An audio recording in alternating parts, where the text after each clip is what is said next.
Dear student, welcome to Biome Tutor classes. In this video lecture, we are going to discuss nitrogen fixation and nitrification, ammonification, all the biochemical process.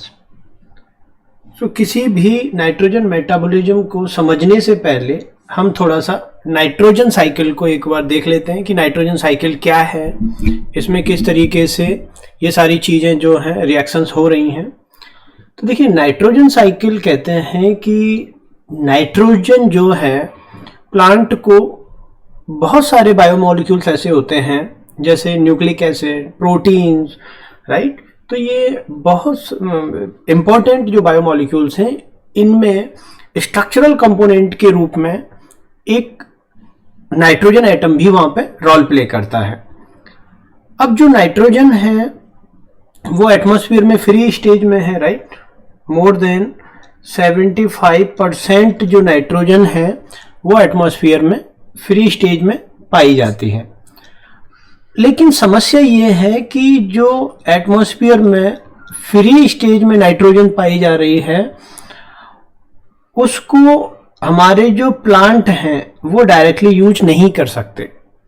उसका कारण ये है कि किसी भी nitrogen की अगर स्ट्रक्चर को देखा जाए तो दो नाइट्रोजन एटम के बीच में 3 सिंगल बॉन्ड पाए जाते हैं और हमारे बायोलॉजिकल सिस्टम में कोई ऐसा एंजाइम नहीं है जो इन 3 बॉन्ड्स को तोड़ सके, क्योंकि यहाँ पे 3 कोवेलेंट बॉन्ड हैं तो काफ़ी स्ट्रांगली ये दोनों नाइट्रोजन एटम यहाँ पे जुड़े रहते हैं।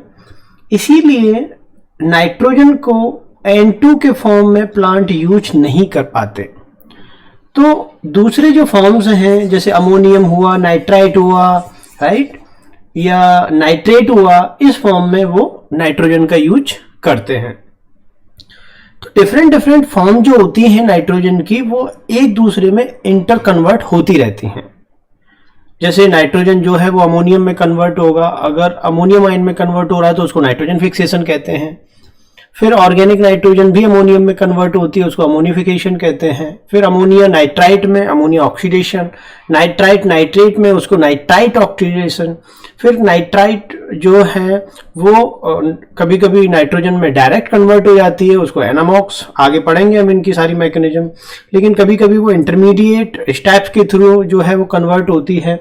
और ये इंटरमीडिएट जो मॉलिक्यूल्स होते हैं ये NO, N2O, ये सारे मॉलिक्यूल्स होते हैं। तो कहने का मतलब है कि जो इसको नाइट्रिफिकेशंस कहते हैं, तो कहने का मतलब है ये सारी फॉर्म्स एक दूसरे में इंटर कन्वर्ट होती रहती है और इसी को हम नाइट्रोजन साइकिल कहते हैं। तो नाइट्रोजन साइकिल में ये जो डिफरेंट स्टेप आप पढ़ रहे हैं, डिफरेंट स्टेप जो आप देख रहे हैं, इनको हम एक एक करके स्टडी करेंगे। तो यहाँ पर सबसे पहले जो हमारे सामने आता है वो आता है अमोनिफिकेशन। बहुत ही सिंपल सा है अमोनिफिकेशन। अगर हम ये देखें कि अमोनिफिकेशन क्या है, तो देखिए अमोनिफिकेशन में क्या होता है, ऑर्गेनिक जो नाइट्रोजन होती है वो इनऑर्गेनिक नाइट्रोजन में कन्वर्ट हो जाती है। ऑर्गेनिक नाइट्रोजन का मतलब होता है कि सपोज करो कोई ऑर्गेनिज्म है, राइट। वो ऑर्गेनिज्म जब जिंदा था तो बहुत सारे जो प्रोटीन्स थे, बहुत सारे न्यूक्लिक एसिड, बहुत सारे ऐसे उसने बायोमोलिक्यूल्स बनाए जिसमें नाइट्रोजन प्रेजेंट थी, राइट। ऑर्गेनिज्म में जो नाइट्रोजन प्रेजेंट है वो बायोमोलिक्यूल्स के रूप में प्रेजेंट है मोस्टली। तो ऐसी नाइट्रोजन को हम ऑर्गेनिक नाइट्रोजन कहते हैं। अब ये ऑर्गेनिज्म जो है जब भी कभी मरेगा तो ये जो नाइट्रोजन है ऑर्गेनिक फॉर्म में जब ये ऑर्गेनिज्म में थी, जब तक वो जिंदा था तब तक तो ये उसके काम की थी। लेकिन जब ये ऑर्गेनिज्म मर जाता है तब ये ऑर्गेनिक नाइट्रोजन डिकम्पोज होके इनऑर्गेनिक नाइट्रोजन में कन्वर्ट हो जाती है। और यहाँ पे जो इनऑर्गेनिक नाइट्रोजन का फॉर्म यूज होता है वो अमोनियम आयन के रूप में यूजुअली मोस्टली ये फ्री होता है। तो जो अमोनियम आयन के रूप में जो नाइट्रोजन है इसको इनऑर्गेनिक नाइट्रोजन कहते हैं। तो ऑर्गेनिक नाइट्रोजन का या इनऑर्गेनिक नाइट्रोजन में कन्वर्ट हो जाना, या हम सिंपल शब्दों में अगर ये कहें कि मरे हुए ऑर्गेनिज्म जो हैं उनकी नाइट्रोजन जब एटमॉस्फेयर में फ्री हो जाती है इनऑर्गेनिक नाइट्रोजन के रूप में, तो इसी को हम अमोनिफिकेशन कहते हैं और इस प्रोसेस को करने वाले बैक्टीरिया को हम अमोनिफाइंग बैक्टीरिया कहते हैं। इसमें अगर हम देखें कि अमोनिफाइंग बैक्टीरिया कौन कौन से हैं, तो बैसिलस वल्गैरिस, बैसिलस रेमोसस, बैसिलस माइकोइडिस, ये कुछ इंपॉर्टेंट अमोनिफाइंग बैक्टीरिया हैं। आपको इनको ध्यान रखना है, कई बार कंपटीशन में डायरेक्टली इनके नाम आ जाते हैं और वो पूछ लेते हैं कि इनमें से अमोनिफाइंग बैक्टीरिया कौन सा है। अब देखिए, इनऑर्गेनिक नाइट्रोजन का जो फॉर्म है जरूरी नहीं है कि वो अमोनियम आयन के रूप में ही वो हो। इनऑर्गेनिक नाइट्रोजन के रूप में 3 फॉर्म यहाँ पे पाई जाती हैं, राइट। अब ये कौन कौन सी फॉर्म है इनऑर्गेनिक नाइट्रोजन की? नाइट्रेट, अमोनियम आयन और नाइट्राइट। तो इनऑर्गेनिक नाइट्रोजन सबसे ज्यादा या तो नाइट्रेट के रूप में मिलेगी, या अमोनियम आयन के रूप में मिलेगी, या नाइट्राइट के रूप में मिलेगी। अब क्वेश्चन ये उठता है कि प्लांट जो है, अगर हम ये देखें कि प्लांट सबसे ज्यादा एब्जॉर्ब किसको करेगा, तो एब्जॉर्प्शन जो सीक्वेंस है उसको अगर हम देखें तो out of these 3 form nitrate को वो सबसे पहले प्रेफर करेगा। अगर उसको नाइट्रेट, अमोनियम आयन और नाइट्राइट एक साथ दिए जाएं तो सबसे पहले वो नाइट्रेट को एब्जॉर्ब करेगा। अगर नाइट्रेट नहीं मिलता है तो वो अमोनियम आयन को एब्जॉर्ब करेगा, और अगर ये दोनों नहीं मिलते हैं तो वो सबसे लास्ट प्रेफरेंस किसको देगा? नाइट्राइट को देगा। कभी कभी इसका कारण भी पूछ लेता है कि ऐसा क्यों हो रहा है, वो नाइट्राइट को सबसे कम प्रेफरेंस क्यों दे रहा है। उसका कारण है कि ये जो नाइट्राइट फॉर्म है ये सबसे ज्यादा टॉक्सिक होती है, राइट, मोर टॉक्सिक। इन तीनों फॉर्म में सबसे ज्यादा अगर टॉक्सिक कोई फॉर्म है तो वो नाइट्राइट फॉर्म है, इसीलिए प्लांट जो है वो इसको लीस्ट प्रेफरेंस दे रहा है एब्जॉर्प्शन में। हाँ, अगर नाइट्रेट और अमोनियम आयन उसको नहीं मिले तो वो फिर नाइट्राइट को एब्जॉर्ब करेगा, राइट। तो ये थोड़ा सा सीक्वेंस भी आपको ध्यान रखना है। तो यहाँ पे हमने देखा कि अमोनिफिकेशन क्या है। ऑर्गेनिक नाइट्रोजन जो है जब भी कभी इनऑर्गेनिक नाइट्रोजन में कन्वर्ट होती है तो उसको हम अमोनिफिकेशन कहते हैं। ये जो अमोनिफिकेशन की प्रोसेस है, यहाँ पे एक चीज और याद रखना, ये एक ऑक्सीडेटिव प्रोसेस है, राइट। तो ये जो है ये कैसी प्रोसेस है? ऑक्सीडेशन वाली प्रोसेस है। यहाँ पे एनर्जी भी निकलती है, राइट। और थोड़ा सा ये कुछ मेन पॉइंट्स हैं जो आपको ध्यान रखना है। अमोनिफिकेशन के बाद अगर हम देखें तो हम दूसरा जो हमारा प्रोसेस है वो है नाइट्रिफिकेशन। देखिए, प्लांट का बड़ा ही एक वो केस है। अगर सॉइल में सपोज करो नाइट्रेट नहीं है, वहां पे अमोनियम आयन पाया जा रहा है। सॉइल में सपोज करो नाइट्रेट नहीं है, या तो नाइट्राइट है या अमोनियम आयन पाया जा रहा है, तो बहुत सारे बैक्टीरिया ऐसे होते हैं जो इन दोनों को नाइट्रेट में कन्वर्ट करने की प्रॉपर्टी रखते हैं। तो अमोनियम आयन या नाइट्राइट का नाइट्रेट में कन्वर्जन नाइट्रिफिकेशन कहलाता है। अब ऐसा क्यों होता है? क्योंकि प्रकृति ने ऐसे कुछ बैक्टीरिया इवॉल्व किए हैं जो नाइट्रेट की जो प्रेजेंस है उसको ज्यादा बनाए रखते हैं सॉइल में, क्योंकि प्लांट जो है वो नाइट्रेट को ही सबसे ज्यादा प्रेफरेंस दे रहा है। अब जब भी कभी नाइट्रेट का फॉर्मेशन होगा तो ये डायरेक्ट नहीं होता। अगर हम अमोनियम आयन से इसका फॉर्मेशन देखें तो अमोनियम, ये 2 स्टेप प्रोसेस है। मतलब ये रिएक्शन अमोनियम आयन से नाइट्रेट का बनना एक 2 स्टेप केमिकल रिएक्शन है, और इसमें पहले स्टेप में अमोनियम आयन से नाइट्राइट फॉर्मेशन होता है। अब देखिए, ऑक्सीजन जो है वो ऐड हो रही है, इसका मतलब ये भी एक ऑक्सीडेटिव प्रोसेस है। और ऑक्सीडेटिव जो प्रोसेस होती हैं इनमें एनर्जी रिलीज होती है, राइट। ये याद रखना। तो ऑक्सीडेटिव प्रोसेस में एनर्जी क्या होगी? रिलीज होगी। तो यहां पे अमोनियम से नाइट्राइट फॉर्मेशन की जो प्रॉपर्टी है ये पाई जाती है नाइट्रोसोमोनास और नाइट्रोकोकस में। और जो सेकंड स्टेप है नाइट्रिफिकेशन का वो है नाइट्राइट टू नाइट्रेट कन्वर्जन, और ये प्रॉपर्टी पाई जाती है नाइट्रोबैक्टर बैक्टीरिया में। दोनों ही स्टेप जो है वो ऑक्सीडेटिव प्रोसेस है, एनर्जी रिलीज होती है। इस स्टेप में भी एनर्जी रिलीज होगी और इस स्टेप में भी एनर्जी रिलीज होती है, ये हमेशा याद रखना। यहां पे जो एनर्जी रिलीज हो रही है इसी एनर्जी का यूज किया जाता है फोटोसिंथेसिस में, और इसीलिए ये जो बैक्टीरिया, जो नाइट्रीफाइंग बैक्टीरिया होते हैं, ये जो बैक्टीरिया हैं जो नाइट्रिफिकेशन का काम कर रहे हैं, इनको नाइट्रीफाइंग बैक्टीरिया कहते हैं। और इनका अगर न्यूट्रिशन मोड देखा जाए तो ये कीमो ऑटोलिथोट्रॉफ होते हैं। कीमो इसीलिए क्योंकि ये केमिकल एनर्जी, ऑक्सीडेशन एनर्जी का यूज कर रहे हैं भोजन बनाने के लिए। ऑटो मीन्स ये अपना खाना खुद बना रहे हैं। और यहाँ पे इलेक्ट्रॉन डोनर जो है वो एक इनऑर्गेनिक कंपाउंड है, इसीलिए यहाँ पे लिथोट्रॉप वर्ड आ रहा है। तो कीमो ऑटो लिथोट्रॉफ, कई बार ये पूछ लिया जाता है, कीमो ऑटोट्रॉफ आ जाता है, कई बार कीमो ऑटो लिथोट्रॉफ लिखते हैं। तो आपको इनका न्यूट्रिशन मोड याद रखना है, अक्सर पूछ लिया जाता है कंपटीशन में। नाइट्रिफिकेशन में हमें यहाँ पे एक चीज और ध्यान रखना है। नाइट्रिफिकेशन का हमारा पर्पज क्या था? हमारा पर्पज था नाइट्रेट फॉर्मेशन। और ये नाइट्रेट फॉर्मेशन किससे करना है? ये फॉर्मेशन करना है या तो अमोनियम आयन से या नाइट्राइट से। इसका मतलब सॉइल में नाइट्रेट की प्रेजेंस जो है वो बनी रहेगी अगर नाइट्रिफिकेशन ज्यादा हो रहा है तो। अब सॉइल में नाइट्रेट जो है वो ज्यादा पाई जा रही है। अब ये नाइट्रेट रूट हेयर में, क्योंकि रूट के माध्यम से प्लांट में जाएगी, तो रूट हेयर में ये जाती कैसे है? अगर इसकी मैकेनिज्म को थोड़ा सा देखें तो नाइट्रेट एब्जॉर्प्शन में होता क्या है कि जो रूट हेयर है उसमें से सबसे पहले एनर्जी के खर्चे पे प्रोटॉन जो है वो रूट हेयर से बाहर निकल के आते हैं और ये प्राइमरी एक्टिव ट्रांसपोर्ट कहलाता है। इसका मतलब एटीपी यहां पे यूज हो रही है, या फिर हम ज्यादा सही रूप में ये कह सकते हैं at the cost of ATP. ये जो at the cost of ATP मतलब ये जो केमिकल, ये जो ट्रांसपोर्ट हो रहा है ये एटीपी हाइड्रोलाइसिस की कॉस्ट पे हो रहा है। मतलब ये जो प्रोटॉन जो हैं वो बाहर ट्रांसपोर्ट किए जा रहे हैं रूट हेयर से सॉइल में, तो ये एटीपी का यहाँ पे एक्सपेंडिचर हो रहा है। इसको कहते हैं हम प्राइमरी एक्टिव ट्रांसपोर्ट। लेकिन जब यहाँ प्रोटॉन की कंसंट्रेशन बढ़ने लगती है बाहर, तो प्रोटॉन जो है वो एक दूसरी प्रोटीन, मेम्ब्रेन प्रोटीन होती है, उसके माध्यम से अंदर जाएंगे, क्योंकि बाहर प्रोटॉन की कंसंट्रेशन क्या हो गई है?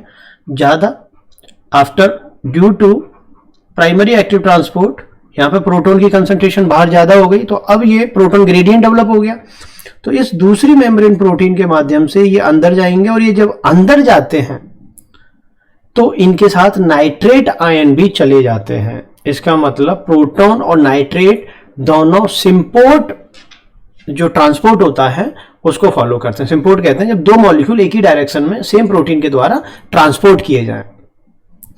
तो प्रोटॉन जब रूट हेयर के अंदर जाएगा दूसरे प्रोटीन के माध्यम से, क्योंकि वहां प्रोटॉन ग्रेडियंट डेवलप हो चुका है, तो उसके साथ ही नाइट्रेट जो है वो अंदर रूट हेयर सेल्स में चले जाते हैं।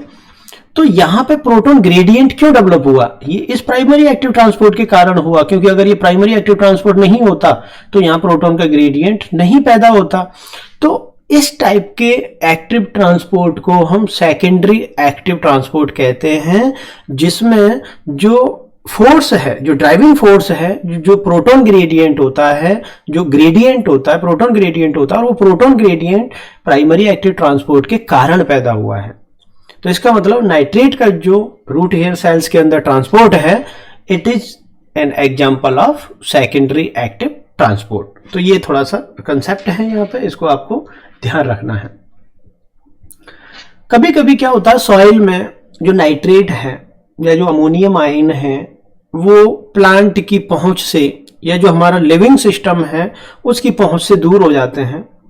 तो नेचर में कुछ ऐसे भी बैक्टीरिया पाए जाते हैं जो नाइट्रेट या अमोनियम आयन को, राइट, क्योंकि ये अवेलेबल फॉर्म है, सबसे ज्यादा अवेलेबल फॉर्म नाइट्रेट या अमोनियम आयन ही होती है सॉइल में, उसको एक ऐसी फॉर्म में कन्वर्ट कर देते हैं जो प्लांट के लिए किसी काम की नहीं है। यूजुअली प्लांट उनको बहुत ज्यादा एब्जॉर्ब करता नहीं है, तो इसीलिए उनको अनअवेलेबल फॉर्म कहते हैं। वो नाइट्राइट हो सकती है, नाइट्रोजन हो सकती है, N2 हो सकती है, NO2 हो सकती है, NO हो सकती है। तो इसका मतलब नाइट्रेट या अमोनियम आयन का nitrite, nitrogen, nitrogen oxide, NO2, NO इस तरीके के कंपाउंड में कन्वर्ट हो जाना डीनाइट्रिफिकेशन कहलाता है। जो डीनाइट्रिफिकेशन है ये यूजुअली मोस्टली जो होता है ये एनएरोबिक बैक्टीरिया के द्वारा होता है, लेकिन इसमें ऐसा नहीं है कि सारे के सारे डिनाइट्रिफिकेशन करने वाले बैक्टीरिया जो हैं वो एनएरोबिक ही होते हैं, कुछ एरोबिक भी होते हैं। और एरोबिक बैक्टीरिया में अगर हम देखें तो बैसिलस सबटिलिस एक एरोबिक बैक्टीरिया है जो डिनाइट्रिफिकेशन करता है, और अक्सर ये पूछा भी जाता है। और बैसिलस सबटिलिस के अलावा बाकी सारे जो बैक्टीरिया होते हैं वो एनएरोबिक डिनाइट्रिफिकेशन करने वाले बैक्टीरिया हैं, जैसे bacterium डिनाइट्रिफिकेंस, Pseudomonas डिनाइट्रिफिकेंस, micrococcus डिनाइट्रिफिकेंस, Thiobacillus डिनाइट्रिफिकेंस, right. तो ये एनएरोबिक बैक्टीरिया हैं जो डिनाइट्रिफिकेशन करते हैं। तो कहने का मतलब है कि नाइट्रेट या अमोनियम आयन अगर वो प्लांट यूज नहीं कर पा रहा है या फिर वो एक ऐसे जोन में है जहां लिविंग सिस्टम के द्वारा, प्लांट के द्वारा उसको यूज नहीं किया गया है, तो बहुत सारे ऐसे बैक्टीरिया होते हैं जो उनको अनअवेलेबल फॉर्म, मतलब नाइट्रोजन की अदर जो फॉर्म होती हैं other than nitrate and ammonium ion, उनमें कन्वर्ट कर देते हैं। यहां पे डिनाइट्रिफिकेशन में एक वर्ड आता है, कई बार ये शब्द आता है और इसको बोलते हैं anammox,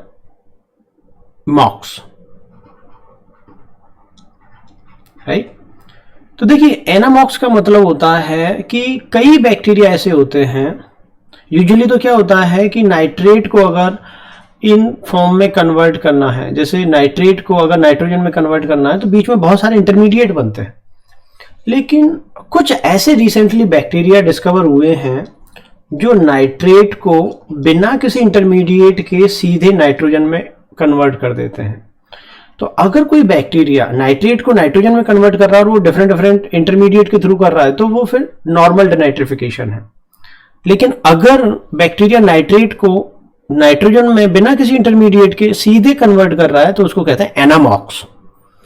ana means anaerobic, right, और an means anaerobic, M means ammonification, O means oxidation. Anaerobic, ammonification, oxidation, तो इन तीन प्रोसेस से मिलकर बना है एनामॉक्स। ठीक है, तो ये थोड़ा सा कई बार ये सब सामने आ जाता है, आपको इसको ध्यान रखना है।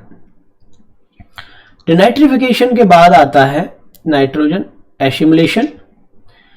देखिए नाइट्रोजन एसिमिलेशन है क्या? प्लांट ये कहता है, प्लांट के जो हैं दो बड़े नखरे हैं।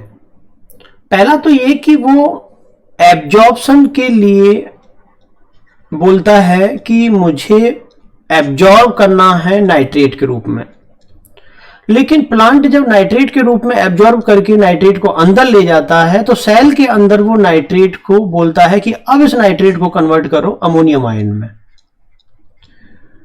मतलब एब्जॉर्प्शन के लिए तो वो प्रेफर कर रहा था नाइट्रेट की फॉर्म को, लेकिन जब ये नाइट्रेट सेल के अंदर चला जाता है तब वापस बोलता है कि अब इस नाइट्रोजन को अगर आपको सेल्यूलर प्रोसेस के लिए यूज करना है तो इस नाइट्रेट को आपको किस में कन्वर्ट करना पड़ेगा? अमोनियम आयन में कन्वर्ट करना पड़ेगा। अब क्वेश्चन पूछा जाता है कि क्यों, वो ऐसा कर क्यों रहा है? प्लांट ऐसा इसीलिए करता है, सेल के अंदर अमोनियम आयन में कन्वर्ट करने की जिद वो इसलिए कर रहा है क्योंकि हमारे जितने भी अमीनो एसिड हैं उनमें नाइट्रोजन नाइट्रेट के रूप में यूज नहीं की जाती, NH2 फॉर्म में यूज की जाती है।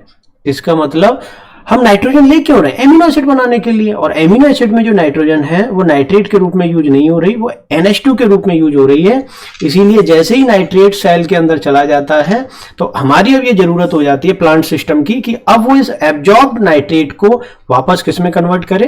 अमोनियम आयन में कन्वर्ट करे। तो इसीलिए नाइट्रेट का अमोनियम आयन में इनसाइड द सेल के अंदर कन्वर्जन ही नाइट्रोजन एसिमिलेशन कहलाता है, क्योंकि यहां पे आप उस नाइट्रोजन को एक सेल्यूलर प्रोसेस में एंटर करा रहे हो, राइट। तो आपको ये ध्यान रखना है कि एब्जॉर्ब तो वो मतलब एब्जॉर्बेंस तो वो नाइट्रेट के रूप में कर रहा है, और एब्जॉर्ब करने के बाद वो नाइट्रेट को वापस किस में कन्वर्ट कर रहा है? अमोनियम आयन में कन्वर्ट कर रहा है। तो प्लांट जो है एब्जॉर्ब तो नाइट्रेट के रूप में किया और एब्जॉर्ब करने के बाद उसको कन्वर्ट किस में करवा रहा है? अमोनियम आयन में वापस करवा रहा है इनसाइड द सेल। तो सेल के अंदर नाइट्रेट का अमोनियम आयन में फिर से कन्वर्जन होना ही नाइट्रोजन एसिमिलेशन कहलाता है, क्योंकि जैसे ही ये अमोनियम आयन बनेगा ये अब सेल्यूलर जो पाथवे हैं जहां एमिनो एसिड और इस तरह की चीजें बन रही हैं उसमें ये नाइट्रोजन एंटर हो जाती है। तो नाइट्रेट का अब क्योंकि देखिए हमने नाइट्रिफिकेशन पढ़ा था, तो नाइट्रिफिकेशन में हम क्या बोल रहे थे, अमोनियम आयन से नाइट्रेट का बनना। हम बोल रहे थे अभी पिछली स्लाइड में हम पढ़े थे कि भाई अमोनियम आयन से जब नाइट्रेट बनती है तो वो 2 स्टेप प्रोसेस है। तो जब बनने का प्रोसेस 2 स्टेप है तो टूटने का प्रोसेस भी तो 2 ही स्टेप होगा। तो इसीलिए अमोनियम आयन से जो नाइट्रेट बना था, नाइट्रिफिकेशन में हमने 2 स्टेप प्रोसेस पढ़ा, नाइट्रोसोमोनास और नाइट्रोवेक्टर। वैसे ही नाइट्रेट से अमोनियम आयन का बनना भी 2 स्टेप प्रोसेस है। इसमें पहले स्टेप में नाइट्रेट से नाइट्राइट बनता है। यहां पे जो एंजाइम इन्वॉल्व होता है वो है नाइट्रेट रिडक्टेज, और ये एक रिडक्टिव प्रोसेस है, इसीलिए यहां इलेक्ट्रॉन डोनर की जरूरत होती है। और इस रिएक्शन में मोस्टली इलेक्ट्रॉन डोनर का काम NADPH करता है। दूसरी जो रिएक्शन है वहां पे नाइट्राइट जो है वो अमोनियम आयन में कन्वर्ट होता है, और नाइट्राइट जो है अमोनियम आयन में नाइट्राइट रिडक्टेज एंजाइम की हेल्प से कन्वर्ट होता है। यहां पे जो नाइट्राइट रिडक्टेज है ये प्रोसेस भी एक रिडक्टिव प्रोसेस है, और यहां इलेक्ट्रॉन डोनर का काम रिड्यूस फेराडॉक्सिन करता है। फाइनली नाइट्रेट जो है वो अमोनियम आयन में कन्वर्ट हो जाता है, और अमोनियम आयन जो है इसकी कंसंट्रेशन सेल के लिए टॉक्सिक होती है। तो जैसे ही थोड़ा सा अमोनियम आयन बनता है, GS गोगट पाथवे के द्वारा उसको सेल के डिफरेंट मेटाबॉलिक पाथवे में इस नाइट्रोजन को एंटर करा दिया जाता है। आगे हम पढ़ेंगे ये GS गोगट पाथवे क्या है। अब इस रिएक्शन में टोटल कितने इलेक्ट्रॉन यूज हुए, तो देखिए नाइट्रेट से नाइट्राइट बनाने के लिए 2 इलेक्ट्रॉन यूज हुए, और नाइट्राइट से अमोनियम आयन बनाने के लिए 6 इलेक्ट्रॉन यूज हुए। तो टोटल इस रिएक्शन में 8 इलेक्ट्रॉन यूज होते हैं। अब 8 इलेक्ट्रॉन जो है वो 4 NADPH के बराबर होते हैं, क्योंकि एक NADPH जो है वो 2 इलेक्ट्रॉन लेता है। तो अगर ये इलेक्ट्रॉन इधर ना आके फोटोसिंथेसिस में पार्टिसिपेट करते तो ये कितने NADPH बनाते, 4 NADPH बनाते, और 4 NADPH से आगे चल के कितनी एनर्जी मिलती, 12 ATP। तो इसका मतलब देखिए कितनी एनर्जी पॉइंट ऑफ व्यू से कितनी मतलब एक्सपेंसिव प्रोसेस है ये, राइट। तो नाइट्रोजन जो एसिमिलेशन है इसको थोड़ा सा और डिटेल हम पढ़ेंगे, और इसमें जो इनके एंजाइम हैं इनकी भी थोड़ी सी हम डिटेल स्टडी करेंगे, क्योंकि अक्सर यहाँ से क्वेश्चन पुटअप हो जाते हैं। तो अगर हम इनके फर्स्ट स्टेप को देखें, फर्स्ट स्टेप में होता क्या है, नाइट्रेट जो है वो नाइट्राइट में कन्वर्ट होता है, और ये रिएक्शन कैटलाइज होती है नाइट्रेट रिडक्टेज एंजाइम के द्वारा। इसको हम शॉर्ट में NRB कह सकते हैं। जो नाइट्रेट रिडक्टेज एंजाइम है, चूंकि ये एक रिडक्टिव प्रोसेस है, और यहाँ पे इलेक्ट्रॉन डोनर जो है वो NADPH होता है। अब ऐसा नहीं है कि यहाँ पे इलेक्ट्रॉन डोनर ऑलवेज NADPH हो। अगर हम इलेक्ट्रॉन डोनर का थोड़ा सा हम स्टैटिक्स देखें तो प्रोकैरियोटिक एंड यूकैरियोटिक दोनों ही सिस्टम में ये अलग अलग होता है। अगर मैं देखूं PK सिस्टम में, कि मतलब प्रोकैरियोटिक सिस्टम में इस तरीके के पाथवे में इलेक्ट्रॉन डोनर कौन है, तो यहां पे इलेक्ट्रॉन डोनर होता है रिड्यूस फेराडॉक्सिन। ये याद रखना, रिड्यूस फेराडॉक्सिन। और अगर यूकैरियोटिक सिस्टम की बात करूं, कि यूकैरियोटिक सिस्टम में अगर मैं इस फर्स्ट स्टेप में इलेक्ट्रॉन डोनर की बात करता हूं, तो यूकैरियोटिक सिस्टम में यहां पे है NADPH या NADH, दोनों ही यहां इलेक्ट्रॉन डोनर का काम करते हैं। लेकिन इसमें मोस्टली इलेक्ट्रॉन डोनर का काम कौन करता है, यहां पे करता है NADPH, क्योंकि जो यूकैरियोटिक सिस्टम है इसमें ये 2 इलेक्ट्रॉन डोनर हैं, ये थोड़ा सा आपको ध्यान रखना है। जबकि प्रोकैरियोटिक सिस्टम में अगर कभी पूछा जाए इस रिएक्शन में इलेक्ट्रॉन डोनर का काम कौन कर रहा है, तो ये हो जाएगा रिड्यूस फेराडॉक्सिन। ये रिएक्शन साइटोसोल में होती है, और इस रिएक्शन के अंदर 2 इलेक्ट्रॉन जो है वो यूज होते हैं, ठीक है।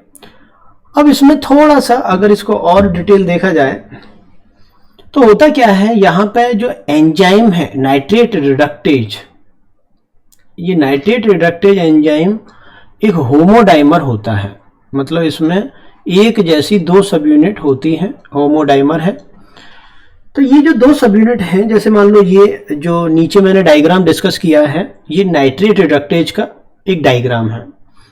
तो नाइट्रेट रिडक्टेज में यहाँ पे दो सब यूनिट हैं, ये एन टर्मिनल पार्ट है उस सब यूनिट का, राइट, और ये सी टर्मिनल पार्ट, ये दूसरी सब यूनिट है उसका N terminal part, C terminal part. हर सब यूनिट के अंदर तीन प्रोस्थेटिक ग्रुप होते हैं। एक तो होता है मॉलिब्डेनम कोफैक्टर, एक होता है हीम और एक होता है फेराडॉक्सिन, राइट। मॉलिब्डेनम जो कोफैक्टर होता है, जहां पे मॉलिब्डेनम लगा हुआ होता है, वहां पे एक ऑर्गेनिक मॉलिक्यूल बाइंड होता है जिसको टैरिन कहते हैं। यहां पे भी देखिए मोको, जो मॉलिब्डेनम, देखिए ये एक ऐसा एंजाइम है जहां मॉलिब्डेनम, चूंकि मॉलिब्डेनम जो मेटल है वो बहुत ज्यादा केसेज में यूज होती नहीं है, बहुत ही सेलेक्टेड एंजाइम्स हैं जो मॉलिब्डेनम यूज करते हैं अपनी एक्टिविटी के लिए, और उसमें से नाइट्रेट रिडक्टेज एक एंजाइम है। ये जो नाइट्रेट रिडक्टेज है, इसमें मॉलिब्डेनम, हीम और एफएडी, ये तीन प्रोस्थेटिक ग्रुप होते हैं, कोफैक्टर की तरह यहाँ प्रोस्थेटिक ग्रुप है। यहाँ पे जो मॉलिब्डेनम वाला पार्ट है इसको मोको कहते हैं, जब मॉलिब्डेनम बाइंड है इस प्रोटीन के साथ, सब यूनिट के साथ, और यहाँ पे एक ऑर्गेनिक मॉलिक्यूल भी जुड़ा रहता है जिसको टैरिन कहते हैं। मोको और हीम प्रोस्थेटिक ग्रुप के बीच का जो पार्ट है इसको हिंज 1 कहते हैं, और हीम और एफएडी के बीच का जो पार्ट है इसको हिंज 2 कहते हैं। यहाँ पे जो इलेक्ट्रॉन डोनर है वो NADH या NADPH कुछ भी हो सकता है। यहाँ पे वैसे मोस्ट ऑफ द केसेज में NADPH होता है, तो आप यहाँ पे NADPH लिख सकते हैं, NADPH।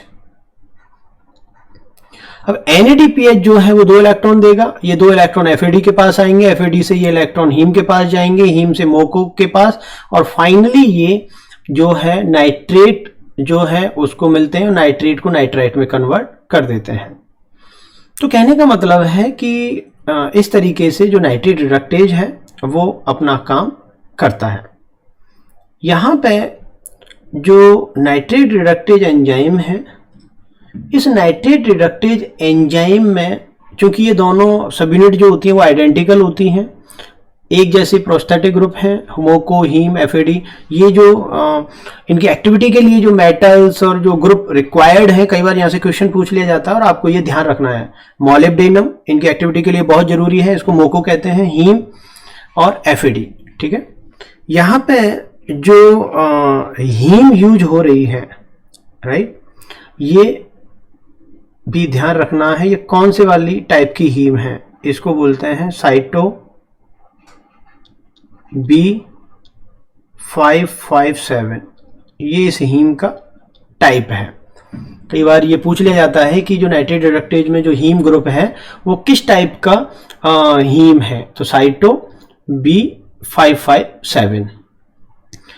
नाइट्रेट रिडक्टेज जो है इसके बारे में हमने यहाँ पे तो इसकी मैकेनिज्म को लेके थोड़ी सी बात की, लेकिन अब चूंकि इतना इंपॉर्टेंट एंजाइम है तो सेल इसको फ्री तो छोड़ नहीं सकती, इसके रेगुलेशन को भी जो है यहाँ पे थोड़ा देख लेते हैं। इसके लिए जो रेगुलेटर का काम है वो कर रहा है, एक तो सबस्ट्रेट जो नाइट्रेट होता है वो इसकी एक्टिविटी को स्टिमुलेट करता है, दूसरा light carbohydrate, right, and Mg+2 और मैग्नीशियम आयन। अब देखिए ये कैसे एक्टिविटी को कंट्रोल करते हैं।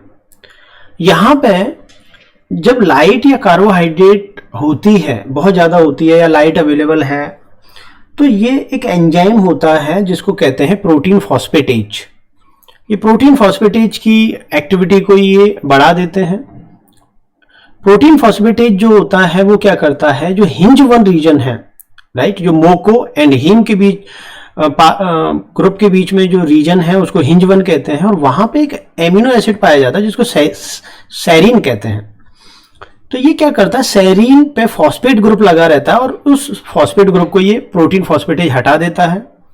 जैसे ही वहां से फॉस्फेट ग्रुप हटेगा तो ये नाइट्रेट रिडक्टेज डीफॉस्फोराइलेट फॉर्म में आ जाएगा, और डीफॉस्फोराइलेट फॉर्म में ये एक्टिव होता है। इसका मतलब लाइट एंड कार्बोहाइड्रेट की प्रेजेंस में नाइट्रेट रिडक्टेज अपनी एक्टिविटी को परफॉर्म करता है, राइट। लेकिन ये तो रहा एक पॉजिटिव रेगुलेशन कि जब इसकी एक्टिविटी को बढ़ाया जाता है, लेकिन हमेशा एक्टिविटी को बढ़ाया जाए ये जरूरी तो नहीं है। तो नेगेटिव रेगुलेशन भी इसका देख लेते हैं। जैसे डार्कनेस है, लाइट नहीं है, या मैग्नीशियम आयन कंसंट्रेशन जो है वो भी यहाँ पे एक फैक्टर होते हैं जो इसकी नेगेटिव रेगुलेशन में रोल प्ले करते हैं। तो डार्कनेस या मैग्नीशियम आयन की कंसंट्रेशन की प्रेजेंस में जो एक एंजाइम होता है जिसको कहते हैं काइनेज एंजाइम, और ये काइनेज एंजाइम क्या करता है, एटीपी का यूज करके उसको एडीपी में कन्वर्ट कर देता है, और यहाँ से जो इनऑर्गेनिक फॉस्फेट निकला, इस इनऑर्गेनिक फॉस्फेट को हिंज 1 रीजन के सीरीन रेसिड्यू के साथ जोड़ देता है। इसका मतलब फॉस्फोराइलेट कर देता है इस एंजाइम का। कौन से एंजाइम का? हिंज 1, ये है नाइट्रेट रिडक्टेज। यहाँ पे जो मैं बात कर रहा हूँ ये कौन से एंजाइम की बात कर रहा हूँ? नाइट्रेट रिडक्टेज एंजाइम के हिंज 1 रीजन की बात कर रहा हूँ। और जैसे ही नाइट्रेट रिडक्टेज का हिंज 1 रीजन पे जो सेरीन रेसिड्यू है ये फॉस्फोराइलेट होता है, वैसे ही ये एंजाइम इनएक्टिव हो जाता है। इसका मतलब कि जो नाइट्रेट रिडक्टेज है वो डीफॉस्फोराइलेट फॉर्म में तो एक्टिव हो जाता है और फॉस्फोराइलेट फॉर्म में इनएक्टिव हो जाता है। आपको ये थोड़ा सा ध्यान रखना है। तो यहाँ तक हमने नाइट्रोजन एसिमिलेशन और जो है उसमें जो फर्स्ट स्टेप था नाइट्रेट रिडक्टेज का उसको देखा। सेकंड स्टेप जो है उसमें क्या होता है, वहां पे नाइट्राइट जो होती है उसको अमोनियम आयन में कन्वर्ट किया जाता है। वहां जो एंजाइम जहां पे इन्वॉल्व होता है वो होता है नाइट्राइट रिडक्टेज। नाइट्राइट रिडक्टेज जो होता है उसको इलेक्ट्रॉन जो चाहिए, तो यहाँ पे इलेक्ट्रॉन डोनर का काम करता है रिड्यूस्ड फेरोडॉक्सिन। यहाँ पे ये जो रिएक्शन की अगर हम लोकेशन देखें कि ये रिएक्शन हो कहाँ रही है, जो फर्स्ट स्टेप था वो तो साइटोसोल में हो रहा था, लेकिन साइटोसोल में सेकंड स्टेप को नहीं कर सकते। उसका कारण ये है कि इस सेकंड स्टेप के बाद यहाँ पे फॉर्मेशन होता है अमोनियम आयन का, और ये अमोनियम आयन टॉक्सिक होते हैं और हमारे साइटोसोल में बहुत सारी केमिकल रिएक्शन चलती रहती हैं। इसीलिए अमोनियम, ये जो सेकंड स्टेप है नाइट्राइट से अमोनियम आयन का कन्वर्जन ये किया जाता है क्लोरोप्लास्ट में या प्रोप्लास्टिड में। अगर ग्रीन सेल्स हैं तो क्लोरोप्लास्ट में, और अगर हम नॉन ग्रीन या रूट सेल्स हैं तो वहाँ पे ये प्रोप्लास्टिड में परफॉर्म किया जाता है। ओवरऑल अगर इस एंजाइम के बारे में देखा जाए कि नाइट्राइट रिडक्टेज में दो प्रोस्टैटिक ग्रुप होते हैं, एक होता है आयरन सल्फर क्लस्टर Fe4S4 और दूसरा होता है सीरोहीम। जो सीरोहीम है ये भी हीम की तरह 4 पायरोल रिंग से मिलकर बना होता है, बस इसमें कुछ साइड में जो सब्स्टिट्यूटरी ग्रुप्स होते हैं उनका थोड़ा सा डिफरेंस आ जाता है नॉर्मल हीम में और सीरोहीम में। बाकी ओवरऑल जो स्ट्रक्चर है उसमें हीम में भी 4 पायरोल पाए जाते हैं और आयरन पाया जाता है, और सीरोहीम में भी 4 पायरोल और आयरन पाया जाता है। बट इसमें जो साइड में पायरोल के साथ जो ग्रुप लगे रहते हैं उनका थोड़ा सा डिफरेंस है दोनों में। तो जो नाइट्राइट रिडक्टेज है उसमें 2 प्रोस्टैटिक ग्रुप हैं, iron sulphur cluster Fe4S4 and siroheme. और ओवरऑल अगर इस रिएक्शन में देखा जाए तो 6 इलेक्ट्रॉन यूज होते हैं और इस तरीके से कंप्लीट बैलेंस रिएक्शन बनती है। NO2- + 6 रिड्यूस्ड फेरोडॉक्सिन, क्योंकि इलेक्ट्रॉन डोनर यहाँ पे रिड्यूस्ड फेरोडॉक्सिन है। 8 प्रोटॉन यहाँ पे यूज होते हैं और अमोनियम आयन बनेगा, 2 वाटर के मॉलिक्यूल बन जाते हैं, और जो फेरोडॉक्सिन है वो रिड्यूस से ऑक्सीडाइज फॉर्म में यहाँ पहुँच जाता है। तो जो सेकंड स्टेप है इसमें थोड़ा सा और अगर हम थोड़ा सा एंजाइम की एक्टिविटी को देखें तो यहाँ होता क्या है, यहाँ पे जैसे ही लाइट रिएक्शन पड़ेगी तो वहाँ पे जो लाइट रिएक्शन है इसमें रिड्यूस्ड फेरोडॉक्सिन बनना शुरू हो जाता है। ये रिड्यूस्ड फेरोडॉक्सिन जो है इलेक्ट्रॉन दे देता है एक एक करके Fe4S4 को। Fe4S4 जो है उसको ट्रांसफ़र कर देता है सीरोहीम को, और सीरोहीम जो है वो फाइनली एक्टिव साइट पे इसको ट्रांसफ़र कर देती है और वहाँ 8 प्रोटॉन और रिएक्शन में पार्टिसिपेट करते हैं और फाइनली एक अमोनियम आयन और 2 वाटर मॉलिक्यूल बन जाते हैं। ये बैलेंस रिएक्शन हम ऑलरेडी देख ही चुके हैं। तो इस तरीके से नाइट्राइट जो रिडक्टेज है ये केमिकल रिएक्शन जो है, यहाँ पे इलेक्ट्रॉन डोनर जो है वो रिड्यूस्ड फेरोडॉक्सिन है, तो ऑब्वियसली ये लाइट की प्रेजेंस में ही ये होती है। और यहाँ पे क्लोरोप्लास्ट और प्रोप्लास्टिड जो 2 हमने लोकेशन देखी उनकी हम ये भी डिस्कस कर चुके हैं कि कौन सी सेल में कौन सी जगह पे होगी ये रिएक्शन। अब देखिए अमोनियम आयन आपका बन चुका है, लेकिन इस अमोनियम आयन को केमिकल रिएक्शन जो हमारे सेल के अंदर बहुत सारे सिंथेटिक पाथवे चल रहे हैं, इसमें एंटर कैसे कराया जाए। तो entry of ammonium ion into cellular pathway, जो हमारे सेल के अंदर बहुत सारे सेल्यूलर पाथवे चल रहे हैं, उनमें हमें प्रोटीन की ज़रूरत है, एंजाइम्स की ज़रूरत है, न्यूक्लिक एसिड की ज़रूरत है, और भी बहुत सारे नाइट्रोजन कंटेनिंग कंपाउंड्स की ज़रूरत है। तो उनके लिए नाइट्रोजन चाहिए। तो इस अमोनियम आयन को उन सेल्यूलर पाथवे में हर जगह से एंटर नहीं कराया जा सकता, उसका एक स्पेसिफिक रूट है, और उसी प्रोसेस को हम कहते हैं अमोनियम एसिमिलेशन। कि अमोनियम आयन का सेल्यूलर जो हमारी सिंथेटिक प्रोसेस है उसमें एंट्री कराना ही अमोनियम एसिमिलेशन कहलाता है। क्योंकि हमने ये अमोनियम बनाया क्यों, प्लांट ने ये बनाया क्यों, क्योंकि उसको एमिनो एसिड बनाने हैं। तो अब ये अमोनियम आयन जो सेल के अंदर बन चुका है, इसको उसको बहुत सारे सिंथेटिक प्रोसेस की में एंट्री कराना है, और वो एंट्री पॉइंट जो होता है, जो एंट्री पाथवे है, वो हर जगह नहीं अवेलेबल होते। ऐसा नहीं है कि जिधर से मन किया उधर से केमिकल रिएक्शन ने नाइट्रोजन एंटर करा दिया। नेचर ने एक स्पेसिफिक सिस्टम डेवलप किया हुआ है जिसको जीएस गोगट सिस्टम कहते हैं। देखिए, प्लांट में जीएस गोगट कहते हैं कि जो ग्लूटामेट होता है, जो अमोनियम आयन बना, तो ये अमोनियम आयन ग्लूटामेट के साथ रिएक्ट करता है, और यहाँ पे जो एंजाइम इन्वॉल्व होता है वो होता है ग्लूटामीन सिंथेटेज, और एक एंजाइम और होता है ग्लूटामेट सिंथेज। तो ग्लूटामीन सिंथेटेज जो है वो मोस्टली आपको ध्यान रखना है, ग्लूटामीन सिंथेटेज जीएस, ये यहाँ अपनी रिएक्शन के लिए एक एटीपी यूज करता है, और यहाँ पे डाईवैलेंट कैटायन जैसे Mn+2 Mg+2, कोबाल्ट भी यहाँ पे यूज होता है CO+2। तो ये मेटल्स यहाँ पे रोल प्ले करती हैं, और फाइनली बन जाता है ग्लूटामीन। अब ये जो ग्लूटामीन बना है, ये ग्लूटामीन क्या करता है, क्योंकि ग्लूटामेट जो है उसने NH4 ग्रुप लिया, मतलब नाइट्रोजन ऐड की, तब जाके वो किस में कन्वर्ट हो गया, ग्लूटामीन में। तो ये तो हो गई एक रिएक्शन, रिएक्शन 1। फिर क्या होता है कि जो ग्लूटामीन बना है वो अल्फा कीटो ग्लूटारेट के साथ रिएक्ट करता है, और यहाँ पे जो एंजाइम इन्वॉल्व होता है वो होता है गोगट एंजाइम। गोगट एंजाइम का फुल फॉर्म अगर हम देखें तो ग्लूटामीन टू ऑक्सोग्लूटारेट एमिनो ट्रांसफेरेज, ये गोगट एंजाइम का कंप्लीट फॉर्म होता है। चूंकि ये एक रिडक्टिव प्रोसेस है, और रिडक्टिव प्रोसेस के लिए जो इलेक्ट्रॉन डोनर है, चूंकि ये एक रिडक्शन प्रोसेस है, तो यहाँ पे इलेक्ट्रॉन डोनर की ज़रूरत पड़ेगी, और यहाँ पे इलेक्ट्रॉन डोनर के रूप में NADH भी यूज हो जाता है, और रिड्यूस्ड फेराडॉक्सिन भी यूज हो सकता है। तो आपको ये ध्यान रखना है कि NADH और रिड्यूस्ड फेराडॉक्सिन दोनों ही गोगट एंजाइम वाली रिएक्शन में इलेक्ट्रॉन डोनर का काम कर सकते हैं। जैसे ही ग्लूटामीन जो है वो अल्फा कीटो ग्लूटारेट के साथ रिएक्ट करेगा, तो वो अपना NH2 group alpha keto glutarate को दे देता है, और अल्फा कीटो ग्लूटारेट ग्लूटामेट में कन्वर्ट हो जाता है, और इस तरीके से रिएक्शन के एंड में 2 ग्लूटामेट बनते हैं। अब ये जो ग्लूटामेट या ग्लूटामीन, ये दोनों बन रहे हैं। ऐसा नहीं है कि ग्लूटामीन जब भी बना वो ग्लूटामेट में कन्वर्ट होगा, ये भी अब सेल्यूलर पाथवे में इसको कहते हैं हम रिएक्शन 2, और इसको कहेंगे रिएक्शन 1। ये जो दोनों ही रिएक्शन हैं, ये दोनों रिएक्शन नाइट्रोजन को एंटर करा देती हैं सेल्यूलर प्रोसेस में, सेल्यूलर पाथवे में। अब देखिए कैसे एंटर करा देती हैं।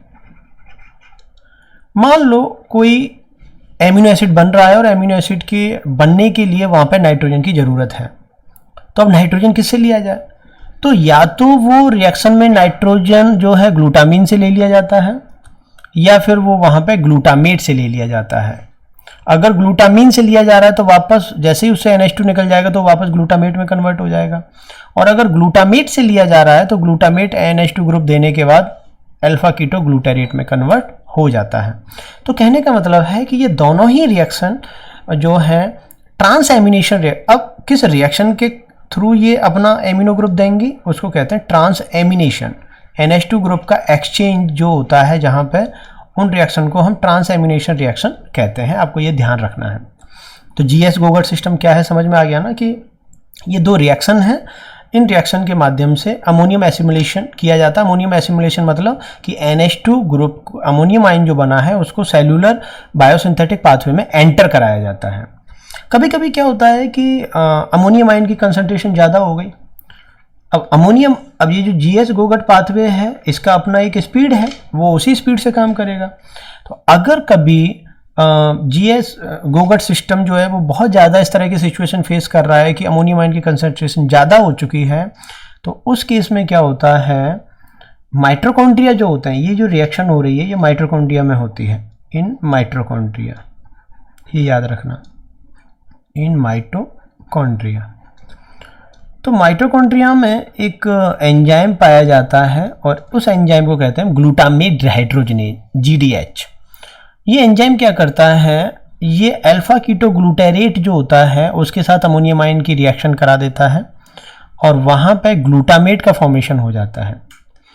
यहाँ पे अल्फा कीटो, देखिए अब तक प्लांट में क्या हो रहा था कि अल्फा कीटोग्लूटारेट अमोनियम आयन के साथ सीधा रिएक्ट नहीं कर रहा था, वो ग्लूटामेट के साथ रिएक्ट कर रहा था और इस तरीके से दो ग्लूटामेट बना रहा था। लेकिन माइटोकॉन्ड्रिया में एक एंजाइम पाया जाता है ग्लूटामेट डिहाइड्रोजनेज, जो अल्फा कीटोग्लूटारेट के साथ अमोनियम आयन की सीधे केमिकल रिएक्शन करा देता है। और चूंकि एक रिडक्टिव प्रोसेस है तो यहाँ इलेक्ट्रॉन डोनर NADPH यूज होता है और इस तरीके से वहाँ पे एक वाटर मॉलिक्यूल भी बनता है। लेकिन ये सिचुएशन जो ये केमिकल रिएक्शन है ये माइटोकॉन्ड्रिया में पाई जाती है, ये बहुत ज़्यादा मोस्ट कॉमनली होती नहीं है और ये तभी होगी जब हमारा जो सिस्टम है, GS गोगट सिस्टम है, एंट्री सिस्टम, वो बहुत ज़्यादा high concentration of ammonium ion face कर रहा है। तो यहाँ तक आते आते हमने ammonification, nitrification, denitrification, ammonium assimilation, nitrogen assimilation, देखिए जब भी अमोनियम एसिमिलेशन की बात करें तो यहाँ पे बात करेंगे कि अमोनियम आयन जो बना है उसको सेल्यूलर सिंथेटिक पाथवे में कैसे एंटर कराया जाए। और जब भी आप नाइट्रोजन एसिमिलेशन की बात करोगे तब वहाँ आप ये देखोगे कि जो नाइट्रेट अंदर आ चुकी है सेल के, उसको अमोनियम आयन में कैसे कन्वर्ट किया जाए। तो थोड़ा सा टेक्निकल डिफरेंस है। तो यहाँ तक हमने जो मोर और लेस एक्सेप्ट नाइट्रोजन फिक्सेशन को चूंकि हम अलग से डिटेल डिस्कस करेंगे, अलग से हमारा next video lecture nitrogen fixation पे ही होगा जहाँ नाइट्रोजन फिक्सेशन के बारे में सारी डिटेल डिस्कशन करेंगे। लेकिन एक्सेप्ट नाइट्रोजन फिक्सेशन जो भी इंपॉर्टेंट अदर पाथवे हैं उनको यहाँ पे हमने ब्रॉडली आपके सामने डिस्कस किया। उम्मीद करता हूँ आपको ये सारी चीज़ें समझ में आई होंगी। अगले वीडियो लेक्चर में हम नाइट्रोजन फिक्सेशन की बातें करेंगे। तब तक के लिए सुरक्षित रहिए, अपना ख्याल रखिए। Thank you.